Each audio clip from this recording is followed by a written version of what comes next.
I swear, certified mail only ever brings two things: jury duty or the HOA. There's no in-between. No one ever sends certified mail to say, "Hey, great job on life. Here's a check for $1 million and a lifetime supply of good coffee." No. It's always an engraved invitation to a civic nightmare or a meticulously formatted declaration of war from the neighborhood watch. So, when I saw the little green card fluttering in my mailbox, I didn't feel dread. I felt a primal, metallic annoyance, like the sound of a fork scratching porcelain, but for my soul. I signed for it with a flourish, forcing a grim smile on the mail carrier, who looked like she'd just been through a minor war and was ready for a nap. I peeled back the heavy envelope, which felt unnecessarily thick, a sure sign of bureaucratic malice. Inside, the pages were crisp, bound with a staple that was probably forged in the fires of Mount Doom. The title, printed in an aggressive Arial 12-point font, read, "Notice of Non-Compliance and Violation. Case File 48B22. Oh joy. It was the HOA. I settled onto my porch swing, which, I noted with a flicker of irony, was in excellent condition. This whole situation immediately smelled of one thing: Karen. Karen lives 2 houses down, but in her mind, she lives on a throne overlooking the entire subdivision.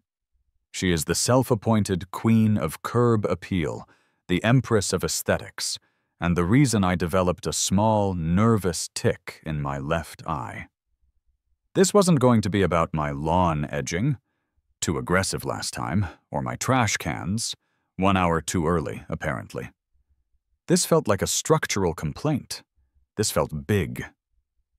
The letter got straight to the point, bypassing the usual 5 paragraphs of self-congratulatory HOA fluff. The issue? My backyard fence.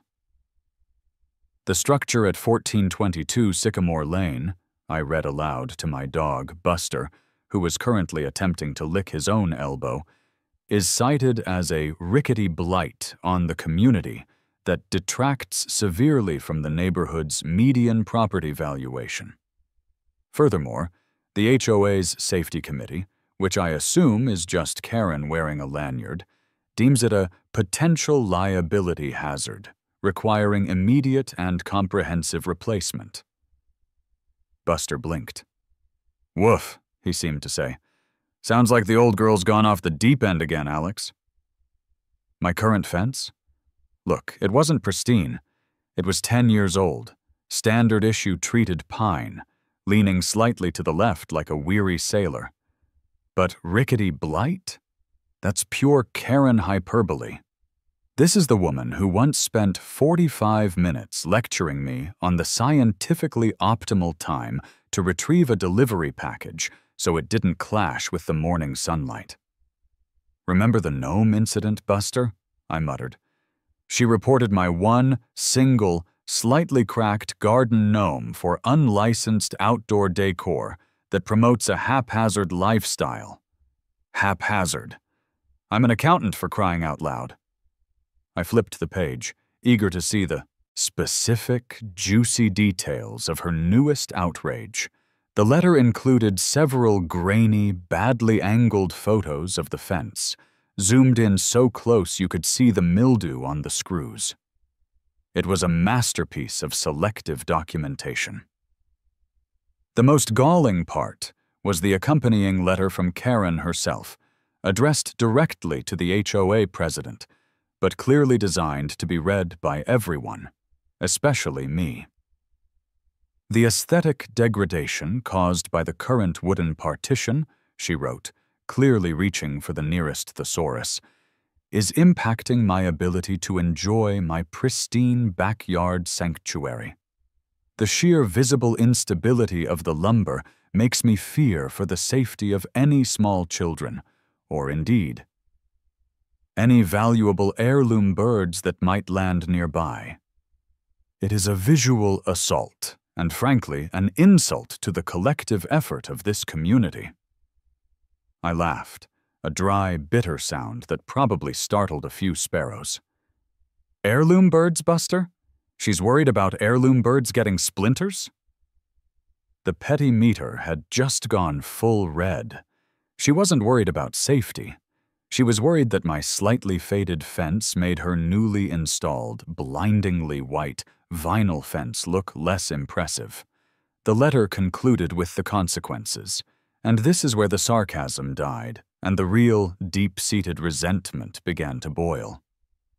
Pursuant to Bylaw 7.3, I read, running a finger over the text, a one-time violation fee of $500 is assessed immediately. $500. For an old fence that still kept my dog in the yard and most of the world out. This wasn't about aesthetics anymore. This was about money. This was personal. This was punitive. And it gets better, boy, I told Buster, who was now resting his chin on my knee. They demand a fully compliant, structurally sound, and aesthetically pleasing replacement must be completed within 60 calendar days of receipt of this notice. Failure to comply will result in further escalation, including daily fines and mandatory removal. 60 days. That's a weekend and a half, plus 5 weeks of agonizing calls to contractors. I'd have to tear down the old fence, deal with the dirt, the rain, the noise, and the inevitable HOA inspections, all because one woman decided my fence didn't meet her imaginary standards for heirloom bird safety. I crumpled the violation notice just enough to satisfy my rage, but not so much that I couldn't smooth it out and use it for evidence later. I'm an accountant. Paperwork is my sword and shield. The $500 fine was the spark, but the 60-day deadline, combined with the sheer, unadulterated pettiness of Karen's complaint, was the dynamite. I was going to replace the fence. Oh yes, I was going to replace it in a way that was so aggressively, painfully compliant that the HOA would weep, and Karen would need to install blackout curtains just to avoid looking at my property line. I paced the length of my living room, the phone pressed against my ear, venting, to my college friend, Mike, who lives 3 states away and exists solely to listen to my homeowner drama.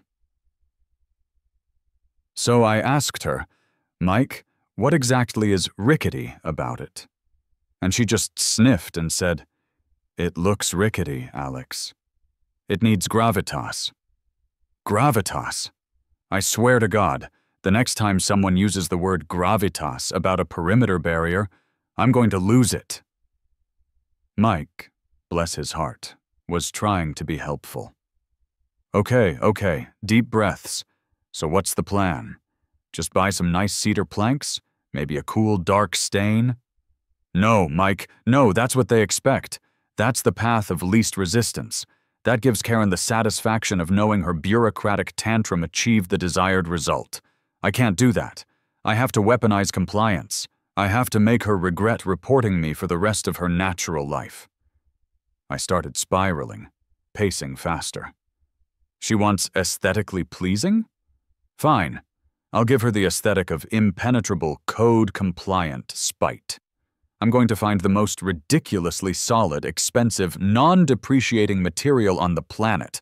I'm talking about something that won't just last for 30 years, but will actively intimidate the neighborhood.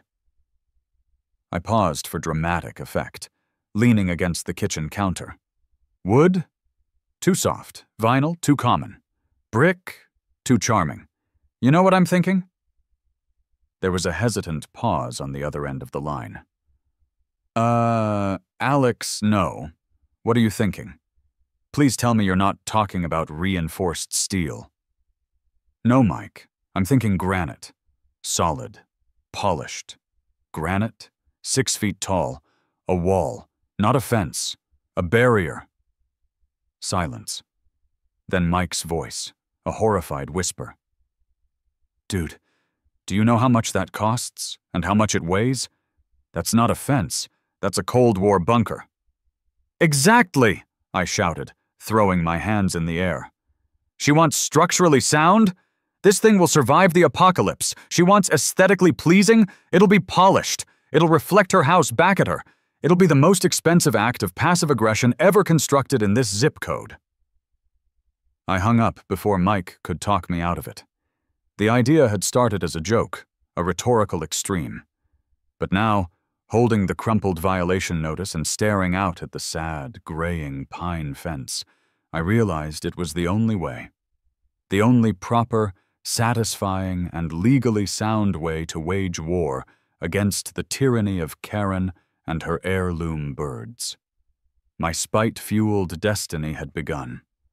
I needed to find a man who could build a monument to my compliance. My first step was, naturally, denial. I Googled premium fence options near me. That led me to Gary. Gary from Gary's Great Gates and Good Wood. He drove a sensible pickup truck, wore a sensible polo shirt, and looked like a man who believed in the power of a finely sanded deck. He walked the property line, nodding professionally. Yeah, Alex, this pine is shot. We can get you set up with some beautiful cedar. Maybe a deep mahogany stain. Keep the squirrels out, keep the light in. What kind of aesthetic are we shooting for? I watched Karen peeking out from behind her sheer curtains. This was it. The moment of truth. Aesthetic, Gary? We are shooting for permanence. We are shooting for impenetrability.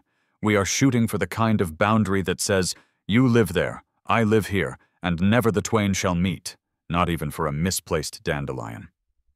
Gary blinked, pulling out a small notepad. Right, so 6-foot cedar, maybe 8 feet for privacy? 6 feet, I confirmed, per HOA code. Now, about the material. Gary beamed. Well, for an upgrade, cedar's the gold standard. We can do pressure-treated, no wood, Gary. Oh, right. Composite, then. Low maintenance, looks like wood, lasts forever. We've got a great slate gray. No composite, Gary. He paused, his pen hovering over the notepad.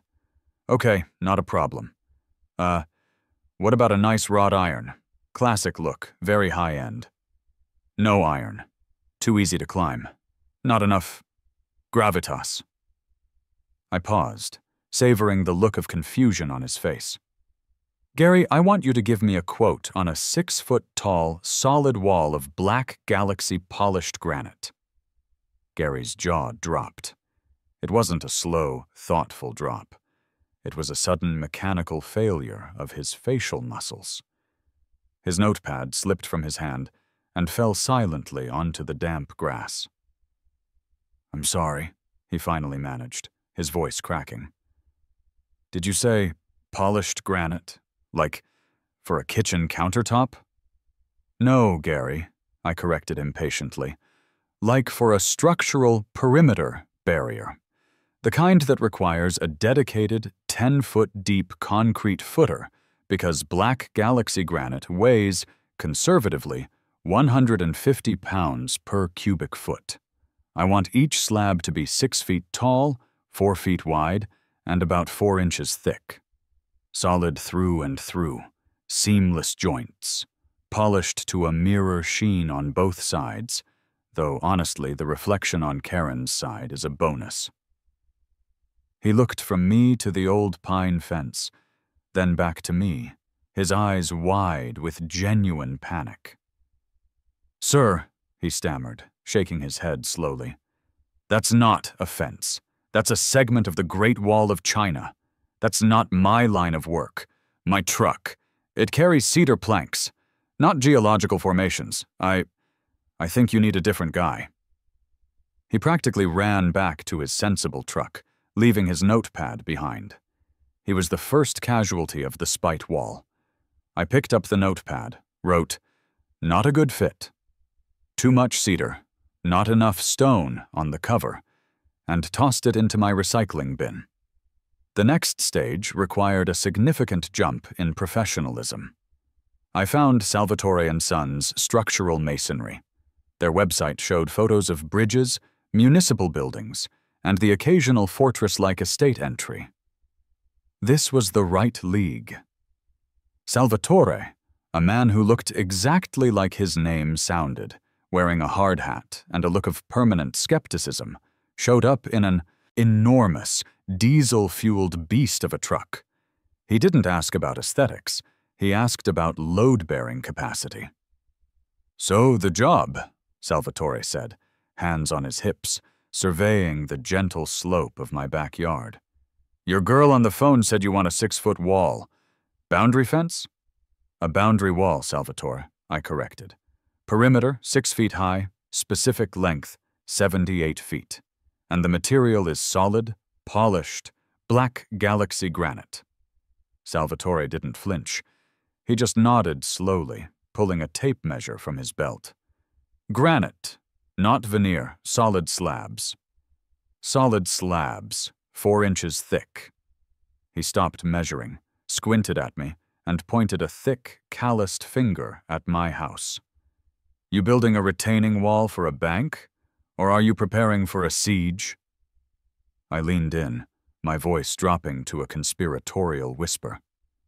"Salvatore, I am building a monument to code compliance. My neighbor," I jerked my thumb toward Karen's house, "filed a complaint saying my current fence was rickety. I intend to replace it with a structure that will be geologically stable for the next 3 millennia. Salvatore's eyes narrowed, but a slow grin spread across his face. It was the grin of a man who understood the fundamental power of doing something extra just to prove a point. "I like the way you think, kid," he rumbled. "This is not a fence job. This is a monument job. We gotta talk weight. That much granite needs a footer deep enough to anchor a skyscraper. We're talking serious rebar, serious concrete. The ground here is clay. We're going 3 feet wide, 4 feet deep, just for the foundation." He started sketching rapid fire on a piece of graph paper. Then the cuts. We have to custom cut and polish those slabs. Black Galaxy is tough. Beautiful, but tough. Expensive.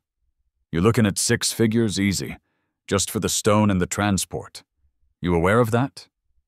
"I am aware, Salvatore," I said, pulling out the crumpled HOA letter and flattening it on the hood of his truck. "And I consider it an investment in my long-term happiness." He looked at the letter, glanced at Karen's house, and then looked back at me. "All right, you got the money, I got the crew.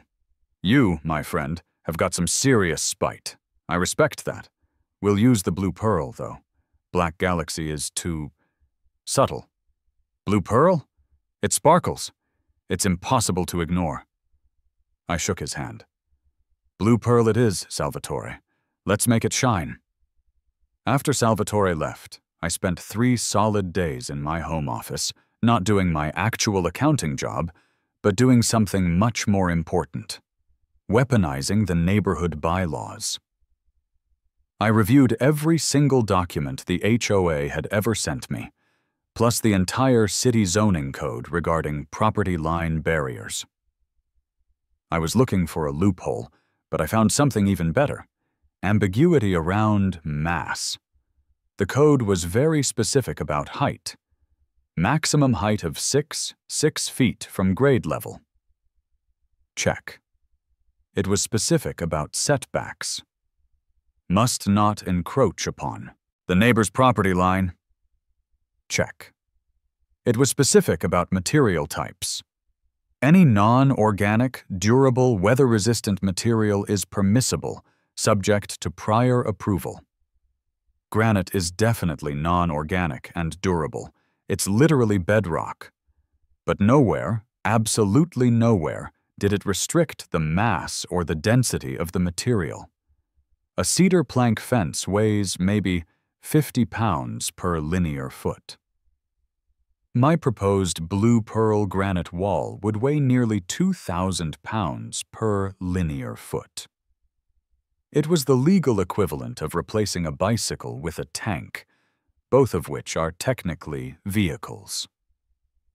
I called Salvatore back, feeling like a genius maniac. Salvatore, quick question. When you poured a concrete footer for a 6-foot-tall stone wall, how would a code inspector judge the height? From the finished grade line, kid. From the dirt to the top of the stone. Why? Because the HOA specified 6 feet. If you put a 4-foot footer in, and then pour concrete up to the current grade, and then place the 6-foot stone on top, that means the wall is 10 feet from its base, right? Technically, yes, he confirmed. But only 6 feet from the grass? Only 6 feet from the grass. It's code compliant on the vertical measurement. The depth is structural, not aesthetic. I nearly did a victory lap. Salvatore, you are a master. We need to make sure the top of that wall is a zero-tolerance 6 feet, not 5 feet 11 inches, not 6 feet 1 inch. Perfect. I want them to bring a laser level and confirm it. We are building the most structurally sound, precisely dimensioned, spite-fueled structure in the history of suburban zoning. Salvatore chuckled, a deep, satisfied sound. You got it, Alex. Zero tolerance. I'll update the bid. The final number is astronomical, but worth every penny. With the final, mind-numbingly large bid in hand, I headed to the city zoning office to get the permit. This was interaction number 3 with bureaucracy, and frankly, I was enjoying my newfound role as a code compliance crusader.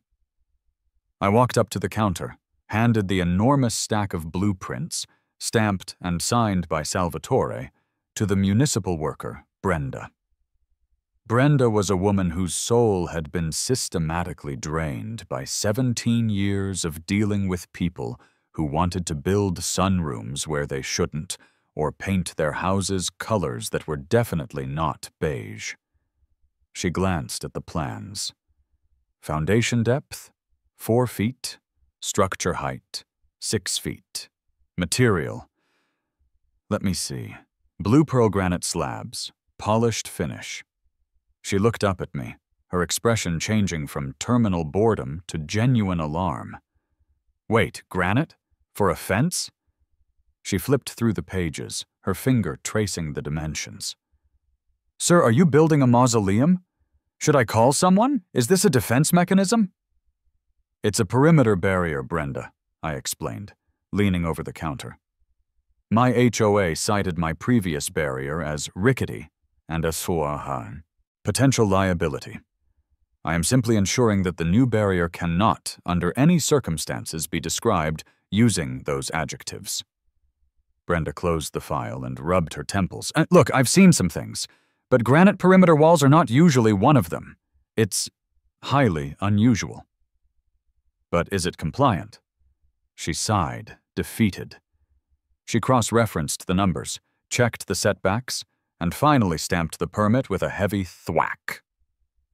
It's compliant. You meet all the structural requirements. The height is exactly 6 feet. The materials are durable. This is insane, but it's legal. Don't be late on the start date, and keep the noise within regulated hours. I retrieved the permit, a masterpiece of bureaucratic approval, and felt a warmth spread through my chest that was much better than coffee. The financing was the least fun part. The estimated cost for the entire project, including foundation, labor, and the shimmering blue pearl slabs imported from Norway, was equivalent to a down payment on a decent house. I walked into my bank, feeling a mixture of pride and total self-loathing, and applied for a hefty second mortgage. My banker, a very conservative woman named Mrs. Peterson, looked at the loan request form. This is for a home improvement, Alex? New kitchen? Pool? No, Mrs. Peterson. It's for a fence replacement. A $100,000 fence replacement? A $100,000, 6-foot-tall, solid, polished blue pearl granite wall replacement, I corrected. It's a structural asset. She just shook her head, stamped the paperwork, and muttered, "You millennials and your spite projects." I left the bank, now indebted to my eyeballs, but holding the golden ticket to Karen's permanent existential dread. The stage was set. The day the project started, I knew Karen was watching. I could practically feel her internal temperature rising. She probably had a high-powered lens trained on my property line, waiting to spot the first minor infraction, the wrong shade of safety vest, a truck parked slightly too far over the yellow line, a discarded Starbucks cup. The arrival of the heavy machinery was less an installation and more an invasion. At exactly 7:00 a.m., the earliest legal start time, the convoy arrived. First, Salvatore's immense mud-splattered crew cab. Second, a huge excavator on a lowboy trailer, the kind of machine usually reserved for digging tunnels, not property line footers. Third, the cement mixer truck, followed by the flatbed carrying the first massive pallet of granite. The noise level immediately spiked. The air brakes hissed like an angry snake. The heavy machinery whined as it backed into my driveway. My driveway looked less like a suburban street and more like a staging area for a hostile takeover. I went out and met Salvatore. He was wearing a grin under his hard hat. "Morning, Alex," he said, his voice cheerful over the roar of a reversing truck. "Hope you got earplugs. We gotta get loud before we get pretty." "Morning, Salvatore. You bring the noise, I'll bring the paperwork. We're within all legal hours, right?" "Of course. But the sound of that excavator is the sound of economic anxiety for your neighbor, I bet. It's glorious." I gave him the thumbs up. Salvatore's crew, about 6 stoic men who looked like they'd been building things since the Romans, immediately went to work tearing out the old pine fence. It took them less than 20 minutes to reduce the rickety blight to a pile of splinters. The difference was immediate and jarring. For 78 feet, there was nothing but a gap of bare earth. A temporary wound, soon to be replaced by a permanent scar. The excavator started digging the footer trench. The sound was deafening, a grinding, earth-shaking rumble. Dirt flew. Clay piled up. I watched the bucket descend 4 feet into the earth, just as planned. This wasn't a hole for a fence post. This was a grave for the notion of neighborly pettiness. It took Karen exactly 35 minutes to surface. She emerged from her front door wearing an expensive workout ensemble, marching with the purposeful gait of someone who was about to lecture a drill sergeant on his poor posture. She headed directly toward Salvatore, wisely avoiding me. "Excuse me! Excuse me!" she called out, hands on her hips, shouting over the excavator. "What exactly is the nature of this work? I only received a vague notice that a fence was being replaced. This looks like a municipal project. There is an excavator in the middle of a residential street." Salvatore, who was directing the excavator operator with hand signals, turned slowly. He was a master of silent, professional intimidation. "Morning, ma'am," he said, his voice completely level and surprisingly loud. "Salvatore Marino, structural masonry. We're constructing a perimeter barrier." "A barrier?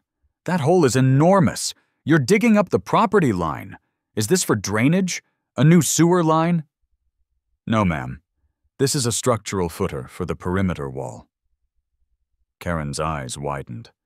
She focused on the pallet of massive, shimmering slabs of blue pearl granite sitting on the flatbed truck. The sun caught the reflective, iridescent flecks in the stone, making it look like a celestial object. "And what is that material?" she asked, her voice dropping into a dangerous, low register. "That, ma'am, is blue pearl solid granite," Salvatore replied, emphasizing the word solid. 4 inches thick, 6 feet high. We are beginning the slab placement after the concrete pour tomorrow. Karen took a step back, visibly recoiling. Granite? A 6-foot granite wall? Mr. Marino, that is highly irregular. That is not what the HOA approved. That is excessive. That is hostile architecture. Salvatore shrugged, completely unbothered. Ma'am, I only build according to the stamped, approved blueprints and the material. Specifications provided by the homeowner, Mr. Alexander, right here. He pointed directly at Miamo. I offered Karen a small wave, full of fake cheer. It's structurally sound, Karen. Per your complaint. She ignored me, focusing her fury back on Salvatore. I will be contacting the Homeowners Association immediately. This noise, this spectacle, and this monstrosity of a material will not stand. You will be issued a stop work order within the hour. Salvatore pulled off his hard hat and wiped his forehead with the back of his glove. You do that, ma'am. My crew and I only stop for the city, not for a complaint. Until then, we're digging, and it's going to get a lot louder before it gets quieter. Karen spun on her heel and stomped back to her house, slamming the door hard enough to rattle her own perfectly manicured windows. As promised, the chaos escalated.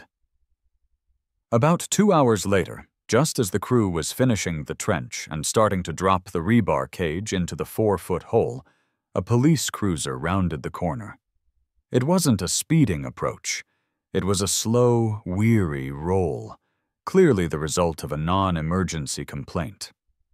The officer, a young guy who looked like he'd rather be anywhere else, got out. He had the distinct look of someone who dealt with way too many dog park disputes and unapproved lawn ornaments. "Afternoon, gentlemen," he said, addressing Salvatore first, since the foreman looked more like the man in charge. "Got a complaint about noise and unpermitted construction. You the site supervisor?" "That'd be me, officer," Salvatore said calmly. "Noise is within regulated hours. And permits? We got 'em." He looked at me. I was ready. I'd set up a fold-out table in the driveway, covered it with a checkerboard tablecloth, because why not add a little touch of absurdity, and stacked my files. I pulled the heavy, stamped folder from the stack and handed it to the officer. "Officer," I said smoothly, "my name is Alex. This is the city-approved permit, stamped by Brenda at zoning, for the construction of a perimeter barrier. Approved materials: blue pearl granite. Approved height: 6 feet. Approved hours: 7 a.m. to 5 p.m. We are currently 10:45 a.m. The officer thumbed through the blueprints, his face unreadable. He saw the specs for the deep footer, the granite material, and the zero-tolerance height. He looked at the massive trench, the rebar cage, and the mountains of granite. He looked at Karen's house, where a curtain twitched frantically. He handed the permit back. "Everything looks in order, sir. You're good to go." He walked over to the edge of my lawn, put 2 fingers to his temple in a universal sign of "I don't get paid enough for this," and then pointed at Karen's house. I could hear the muffled, one-sided conversation over the thrum of the excavator. "Ma'am, I understand your concern, but the homeowner has all the proper permits. The noise level is within the city's allowed decibel range for construction during these hours. They are compliant. There's nothing we can do. You'll have to take this up with the HOA, but I recommend checking their codes first." He got back into his cruiser, shook his head at me, and drove off, probably craving a donut and a transfer to a quieter district. I gave Salvatore another triumphant thumbs up. The rest of the day was dedicated to the footer. It was brutal, noisy work.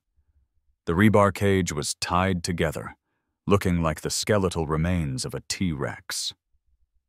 Then, the next morning, the cement truck returned. A much bigger one this time, full of high-strength concrete. The pour was epic. It took hours of steady, messy, professional work to fill the 78-foot-long, 4-foot-deep trench. That much concrete is a serious commitment. It was a visible, permanent transformation of the property line. It wasn't just a foundation, it was a statement. I narrated the process internally. There goes my retirement fund, Karen, solidly poured into the ground, just to ensure my property boundary has adequate gravitas. I watched the crew smooth the top of the concrete, leveling it perfectly to the current grade. The slab foundation was massive, wide, and utterly unmoving. When it cured, that wall wasn't going anywhere. Not in a hurricane, not in a minor earthquake, and certainly not because of an HOA complaint. As the crew started cleaning up their tools, waiting for the concrete to set, I grabbed my keys. "Hey, Salvatore, lunch is on me. Everything within a 10-mile radius is getting pizza.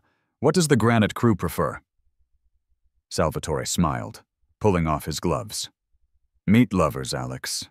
You're a good man. You got the respect of the entire crew, you know that. We usually build walls to protect valuable things, like gold or important people. This is the first time we've built a wall just to protect a man's sanity." I chuckled. "It's a multi-purpose structure, Salvatore, mostly spite-fueled asset protection." I went and grabbed the lunch, leaving the massive, still damp concrete strip curing in the sun. I knew Karen was watching the whole time. She was watching the quiet professionalism of the crew, the immense scale of the foundation, and the fact that I was buying them lunch. Every single drop of concrete poured into that trench was a tiny, delicious victory. The foundation cured in 3 days. And then the real show began. The blue pearl granite slabs were unloaded. Each one was enormous, requiring a forklift or 4 very burly men with custom straps to move. Salvatore's crew, however, had the whole process down to a brutal, balletic science. They mixed industrial-strength mortar, used specialized suction cups and lifts, and gently, slowly lowered the 6-foot-tall, 4-inch-thick slabs into place. The joints between the slabs were hairline-thin, barely visible. They were meant to look like one seamless, continuous slab of rock, pulled from the earth. As they worked, the wall began to rise, a shimmering blue-gray streak against the faded green of the suburban lawn. But the final aesthetic touch, the pièce de résistance, was the polishing. Once all the slabs were set, Salvatore's team brought out specialized diamond pads and water feeds. They spent 2 days buffing and polishing the stone. The granite, already beautiful, transformed.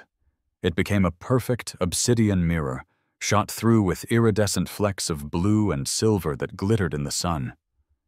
I walked the length of the wall on my side, running my hand over the cool, flawless surface.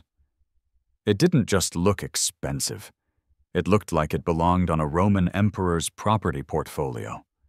It was utterly silent, utterly solid, and so perfectly finished that you could see every blade of grass, every cloud, and every window from Karen's house reflected in the stone.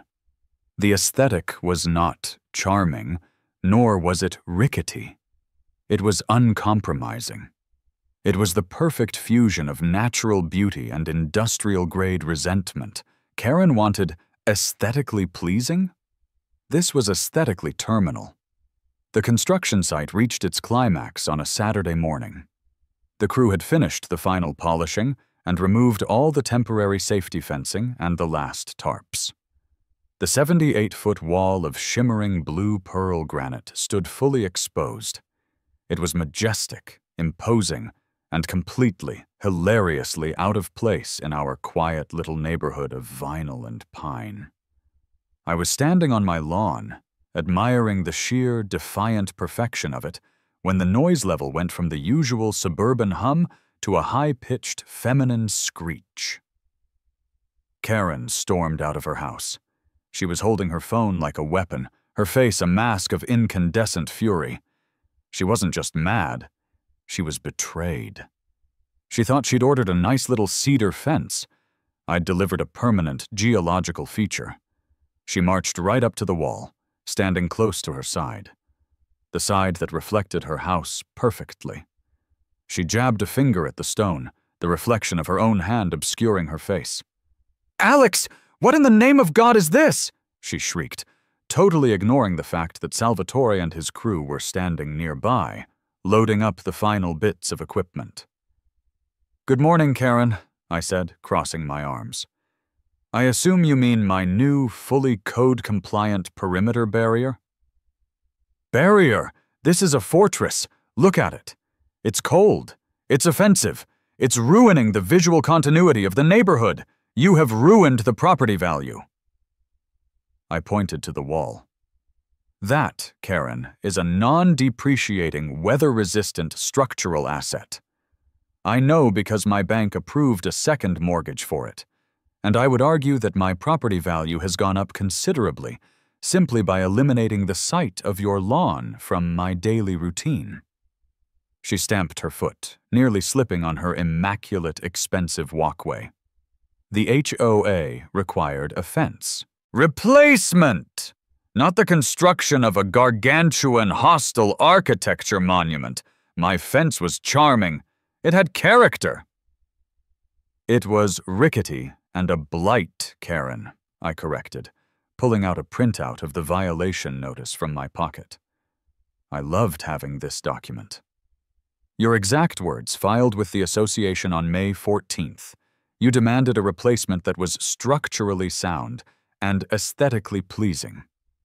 Well, this is the most structurally sound, aesthetically pleasing, and code-compliant perimeter barrier money can buy.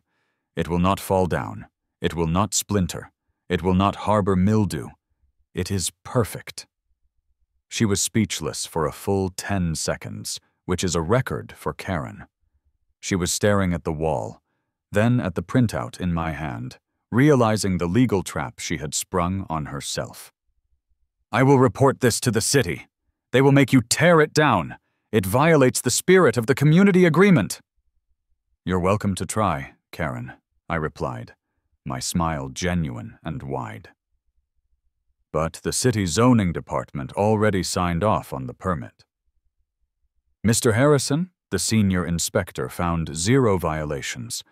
The wall is exactly 6 feet high per code. Its density is unrestricted by code. It's permanent. Enjoy the view of yourself." I gave her a little salute. She let out a small, strangled sound, the sound of pure administrative defeat, and retreated back inside. The phone call came 2 days later, summoning me to an emergency evening HOA board meeting. This was it, the legal battle climax. I walked into the clubhouse meeting room, a place usually reserved for terrible bake sales and tedious quarterly updates, to find the entire 7-person HOA board sitting at a long table, flanked by their bewildered secretary. The air was thick with panic. The HOA president, a nervous man named Tom, cleared his throat. "Alex, thank you for coming. We are here, as you know, to discuss the thing on your property line." "You mean my new perimeter barrier, Tom?" I supplied cheerfully. "Yes, the granite wall," Tom said, sighing. "It's been described to us as a fortress, a visual assault, and a declaration of war." "By Karen, I assume," I said. "And yet, what is the violation?" Another board member, Mrs. Dubois, chimed in, her voice trembling. "It violates the harmony of the neighborhood, Alex. We are a community of shared aesthetics. It's like putting a tuxedo next to a pair of shorts." "Mrs. Dubois, with all due respect, I was given a formal violation notice that stated my previous structure was a blight and a liability." I replaced it with a multi-ton, premium-grade material that is demonstrably superior in every metric you care to measure.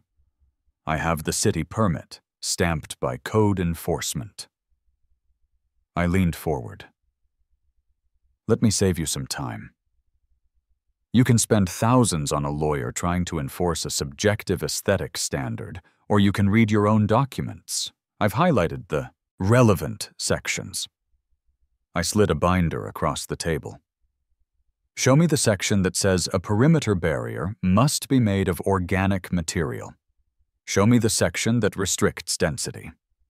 Show me the section that says a wall must not exceed X amount of dollars. You won't find it. What you will find is the provision that says the structure must be maintained, structurally sound, and under 6 feet. This wall is perfect on all counts. If you fine me, I will countersue for the initial $500 fine, the entirety of my construction costs, and emotional damages due to the initial false complaint. That granite wall is my evidence. Tom put his head in his hands. The board members exchanged terrified glances. They realized I hadn't just built a wall. I had built an impenetrable legal defense. I had weaponized compliance, and they were the casualties. The HOA meeting didn't end with a solution, but with a whimper. Tom said they would consult with counsel, which is HOA speak for, we will spend $5,000 to find out we're totally screwed. The day after the meeting, however, I got another visitor. This one was different. He pulled up in a nondescript white sedan, wore a crisp, clean shirt, and had a demeanor of world-weary competence. This was Mr. Harrison, the high-level code enforcement inspector. Not the bored cop, not the tired clerk, but the guy who gets called in for the truly bizarre, boundary-pushing stuff. He didn't bother knocking. He walked straight to the wall, pulled out a small, incredibly expensive-looking laser device, and started taking measurements. I walked out to meet him. Mr. Harrison? Alex. Pleasure to meet the man who signed off on the madness. He didn't smile. He just focused on the wall. The permit for this structure was surprising. I signed off on the blueprints, but I wanted to see the finished product, to check for, let's call them, spirit violations.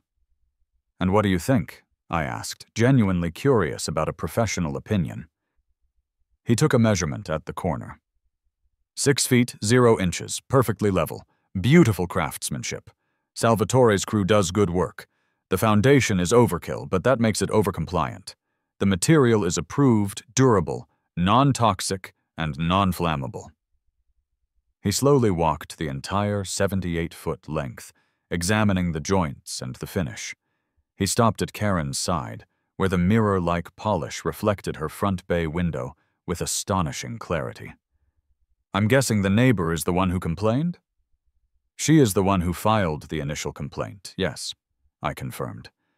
She requested a structurally sound replacement.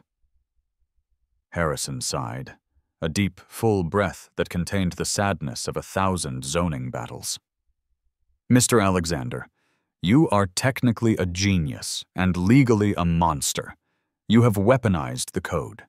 You have taken a standard regulation for height and material and made an unassailable point about subjective complaints.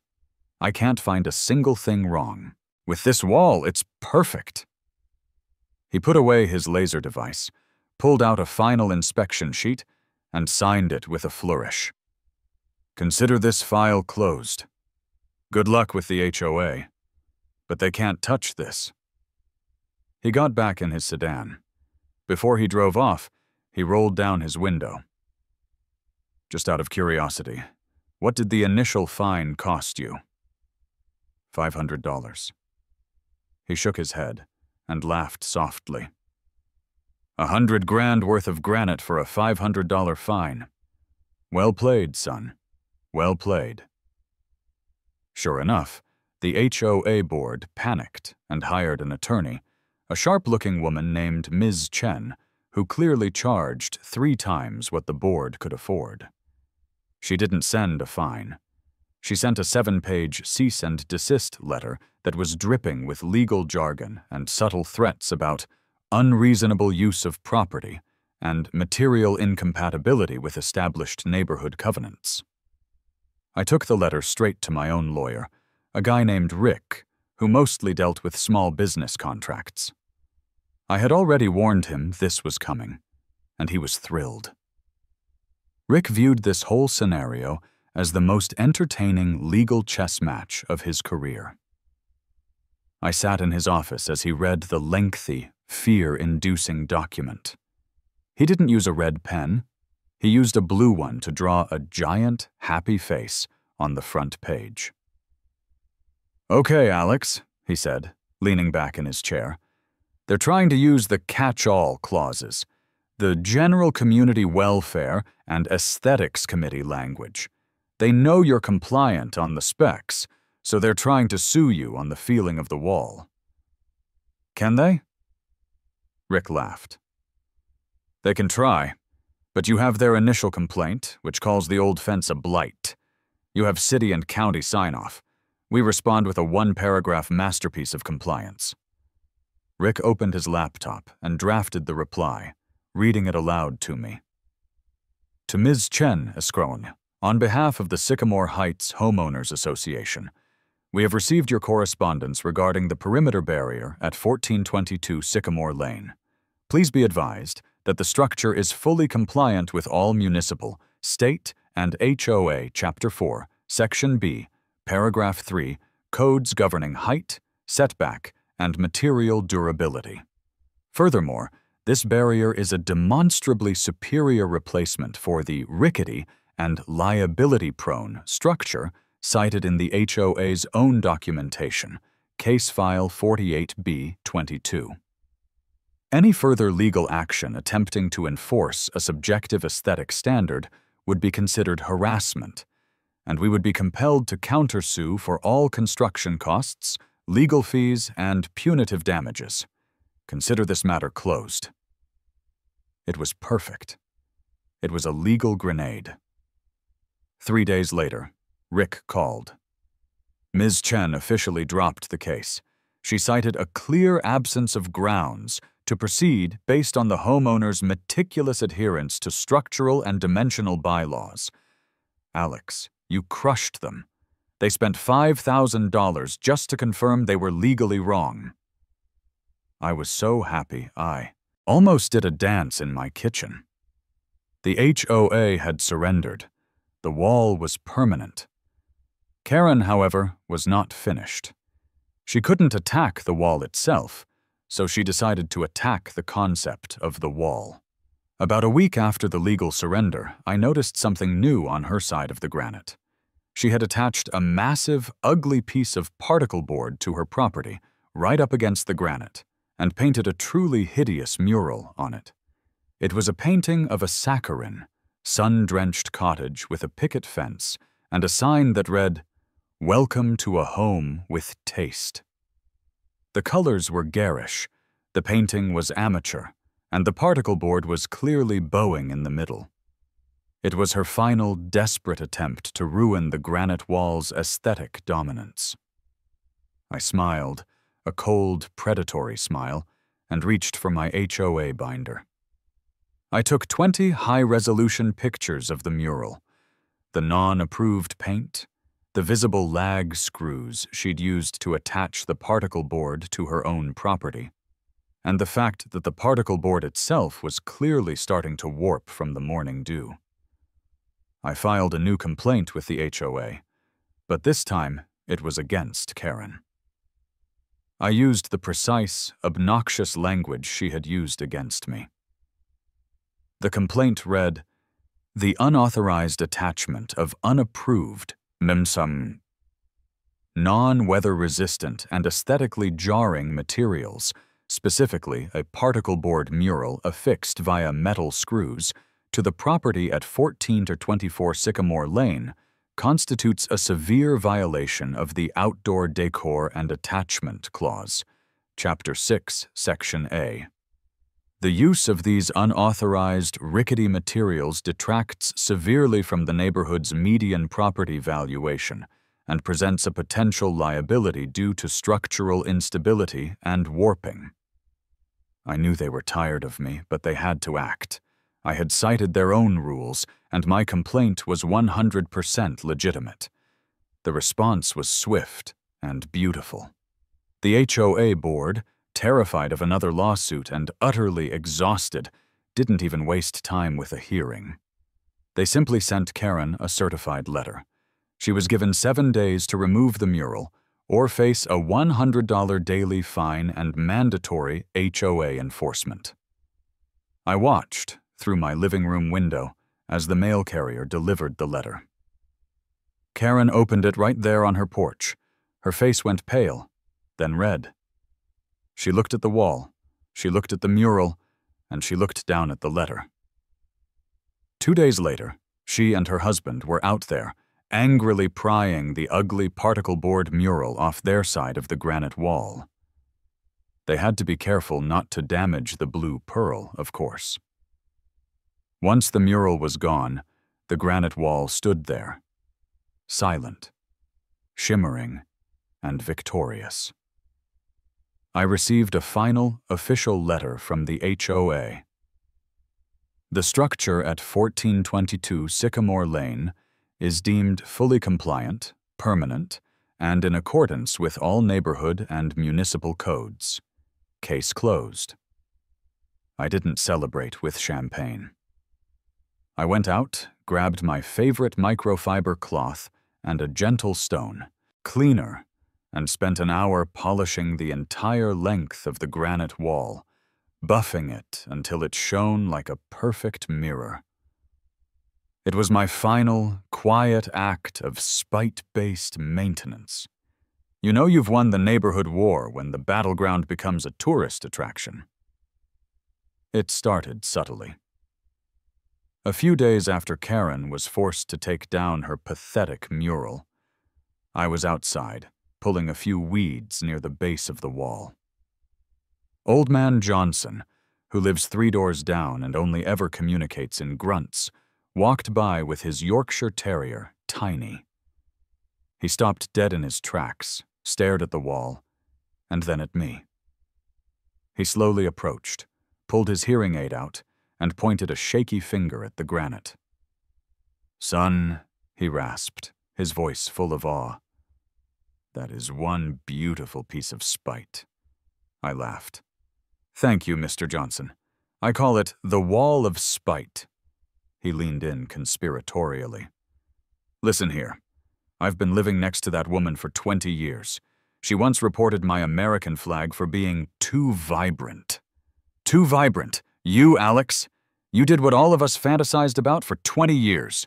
You brought a geologic hammer to a petty knife fight." He then reached into his pocket and pulled out a Ziploc bag containing 2 homemade chocolate chip cookies. He pressed them into my hand. "Keep up the good work." From then on, I was a minor celebrity. Neighbors I'd never spoken to would nod at me with a reverence usually reserved for war heroes or people who knew how to fix a slow internet connection. People would drive slowly past my house. Sometimes I'd see couples walking their dogs, and the woman would elbow the man and whisper, "That's the granite wall guy." One evening, a woman from 4 streets over, who I knew vaguely from the grocery store, dropped off a gift basket. The card read, "Thank you for your service. May your wall always be polished."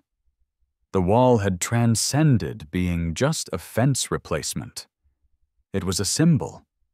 It was a monument to the fact that sometimes fighting bureaucracy with extreme, beautiful, and expensive compliance is the only way to win.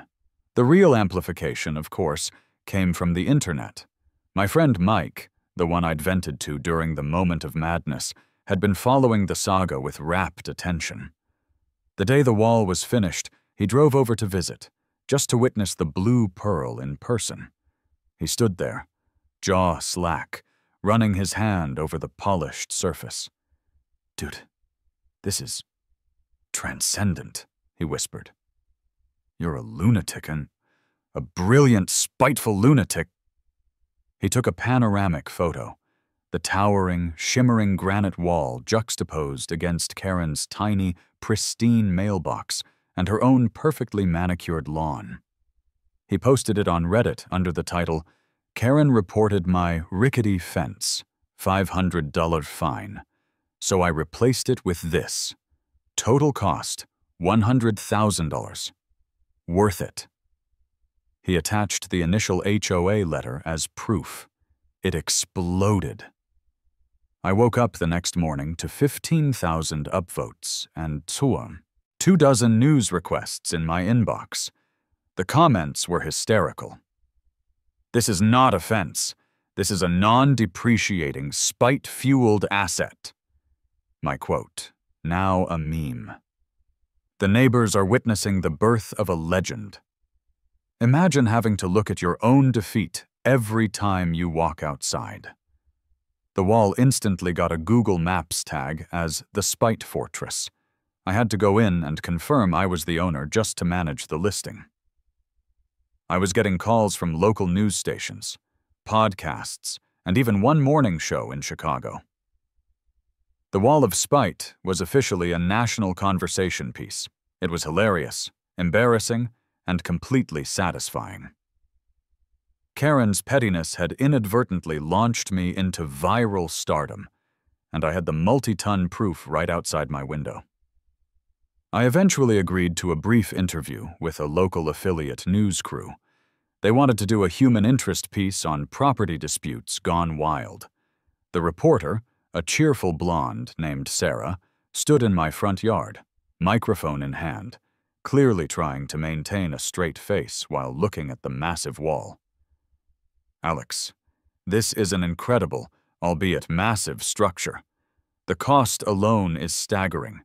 Can you walk us through the emotion that led you to choose solid, imported blue pearl granite for a standard suburban fence line?" I deadpanned into the camera. "It was a matter of compliance, Sarah. My homeowners association demanded a structurally sound replacement for a rickety structure. Granite is arguably the most structurally sound material on Earth. I was simply following their instructions to the most logical and, frankly, beautiful extreme." "But the cost, $100,000 for a fence. Do you have any regrets about the financial outlay?" I paused, looking past the camera to the wall, letting the polished surface reflect the sunlight. "Regret?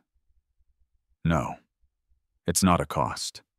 It's a non-depreciating, spite-fueled asset. When I purchased my original pine fence, I was buying an item that would degrade. When I purchased this wall, I was buying peace of mind, a perpetual barrier to petty complaints, and a monument to legal compliance. That is priceless." The camera panned over to the wall, then back to my face. I think the reporter almost cracked a smile. They finished the segment by calling it the Great Wall of Suburbia. The truly ridiculous part, the wall was actually amazing. The blue pearl granite, being a massive thermal mass, did incredible things for my backyard. In the winter, it blocked the wind perfectly, creating a surprising sheltered microclimate on my patio. In the summer, it absorbed the heat during the day and radiated a gentle, low warmth in the evening, making my deck the perfect temperature for late-night grilling. But the best part was the quiet. 78 feet of 4-inch thick, solid rock is an unbelievable sound barrier. I could barely hear traffic anymore. I certainly couldn't hear Karen's small dog yapping or her husband complaining about her aggressive pruning habits. I sat on my deck, sipping my morning coffee, feeling the gentle heat coming off the stone, listening to the blissful silence. The wall didn't just solve a complaint, it genuinely improved my quality of life. It turns out spite, when properly engineered and financed, can be an incredibly effective long-term home improvement strategy. Karen, despite the HOA surrender, the legal defeat, and my viral fame, was not built to quit. She was built of pure, calcified resentment. She saw the wall of spite every day, and it was driving her mad. Her final, spectacular, and utterly ridiculous attempt to defeat the wall came 3 months after the initial construction. One morning, I heard strange noises, not the roaring of Salvatore's equipment, but the anxious murmuring of men who looked like they were barely qualified to operate a leaf blower. They were carrying surveying equipment that looked straight out of a community college rental. I walked outside to find Karen directing 2 clearly nervous, sweaty men to drive wooden stakes into the ground, right next to the granite. "What's going on, Karen?" I asked, keeping my tone light and inquisitive. She looked at me with a triumphant sneer. "I'm establishing the true property line, Alex. You may have fooled the HOA, but you haven't fooled me.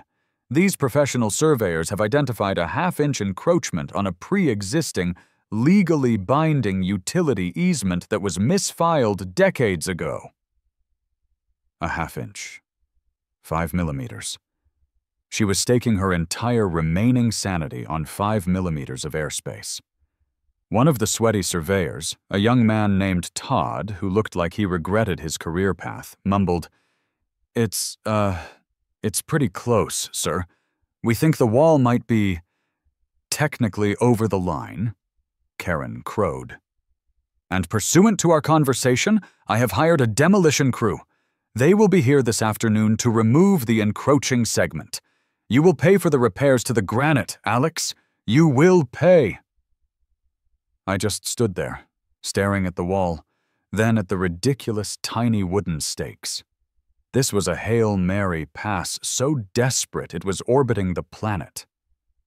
"Karen," I said, shaking my head, "did you really think I hired Salvatore and Son Structural Masonry, took out a second mortgage, and won a legal battle against the HOA, only to be defeated by a surveyor who drives a beat-up Toyota Camry and thinks he found a half-inch mistake?" I pulled out my phone and made 2 calls, one to Rick, my lawyer, and one to Mr. Harrison, the code inspector. I was ready for the final, public showdown. By 2:00 p.m., the situation was ridiculous. Karen was standing guard next to her questionable surveying stakes. A huge, scary-looking truck from a demolition company, with a large skull and crossbones decal on the door, had parked on the street. The demolition foreman, a barrel-chested man named Gus, was arguing with Karen about payment and liability. And then the sergeant, cavalry, arrived. First, Mr. Harrison's plain white sedan pulled up. Second, 2 police cruisers. This time, I knew the officer. It was the young guy from the first noise complaint, plus his female supervisor, Sergeant Reynolds. Sergeant Reynolds approached me first, shaking her head. "Alex, again? What is it this time? Is the Granite running for HOA president?" "A contested easement, Sergeant. Karen claims my wall encroaches by half an inch. She hired a demolition crew." The young officer from the first interaction walked over, looking at the wall with genuine amusement. "Alex, you are my favorite kind of menace. Did you call us, or did the Granite itself call us?" Mr. Harrison, the code inspector, bypassed everyone and went straight to the wall. He was holding my original blueprints. He pulled out his laser level again. He carefully set it up, ignoring Karen's hysterical protests. "Mr. Alexander, do you have your original survey on hand?" Harrison asked. I calmly retrieved the official, signed survey from my folder and handed it over. Harrison compared my document to his blueprints, and then compared both to the laser reading on the wall. He looked over at Karen, who was practically vibrating with anticipation. "Ma'am," Harrison said, his voice cold and definitive. "The original survey shows the wall is perfectly compliant. The foundation was set exactly on the line. The current laser reading confirms the structure is precisely where it should be. Furthermore, I have verified with the Municipal Utility Department that the easement you cite does not exist in this specific boundary section. Your surveyors are incorrect, and your claim of encroachment is null and void." He turned to the demolition foreman, Gus. "Gus, you're on notice. If you touch this structure, you are committing criminal property damage. This wall is fully permitted and inspected." Gus looked at Karen, whose face was collapsing in real time. "Sorry, lady. My permit for demolition is based on a valid encroachment. This guy's got the city's stamp. We're out." Gus and his crew packed up and drove off, leaving Karen standing next to her pathetic little wooden stakes. Sergeant Reynolds walked over to Karen, her expression completely serious. "Ma'am, you need to remove these markers immediately. This is not a legal matter anymore. If we get another complaint about this structure, it will be considered harassment. You need to stand down." Karen, utterly defeated, walked back to her house without another word. The granite wall had won the final, decisive victory. The HOA board, which had watched the whole chaotic spectacle from a safe distance, realized they were bleeding money and credibility. They knew that if I wanted to, I could sue them for months of legal fees, forcing them to pay for my lawyer, Rick, who was already drafting a cheerful, devastating invoice. Instead, Tom, the weary HOA president, called me 2 days later with a peace offering. "Alex," he sighed, "look, the wall stays. It's beautiful. It's legal. We surrender. We are broke and we are tired. Here is our proposition. We will officially drop the original $500 fine and credit your account for the amount. We will also pay for a custom-made, small brass plaque to be affixed to the wall on your side, recognizing its structural integrity and community contribution. In exchange, you agree, in writing, not to sue the HOA for any legal fees or emotional distress." A brass plaque.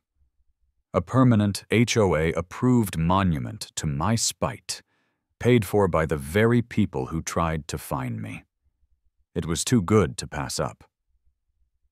"Tom," I said, genuinely touched by the level of institutional surrender.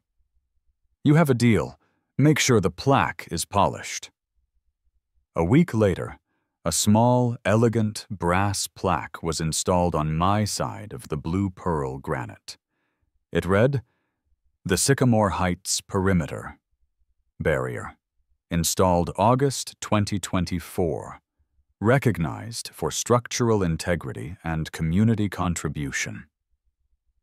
It was the most beautiful, vindicating piece of text I had ever read. Months passed. The granite wall stood, silent and shimmering, a perfect, unmoving monument to the sheer absurdity of suburban life. It had survived the initial fury, the legal challenges, the viral fame, and Karen's final desperate attempt at sabotage. I was sitting on my deck one crisp autumn evening, enjoying the low, residual heat radiating off the stone. The backyard was quiet, sheltered, and peaceful. I looked over toward Karen's house. She was standing at her kitchen window, staring out at the wall, probably planning her next doomed move. She hated it, but she couldn't deny its existence. It was permanent. As I raised my mug of coffee, I caught my own reflection in the polished surface of the blue pearl. Then I saw Karen's reflection, staring back at me from her window, perfectly framed in the shimmering stone. I gave a final, cheerful wave to the wall. Karen's reflected image, in my beautiful, expensive granite, seemed to wave back. A wall of polished granite. It turns out spite is an excellent, long-term, structurally sound, and non-depreciating investment. And Karen had paid for the plaque.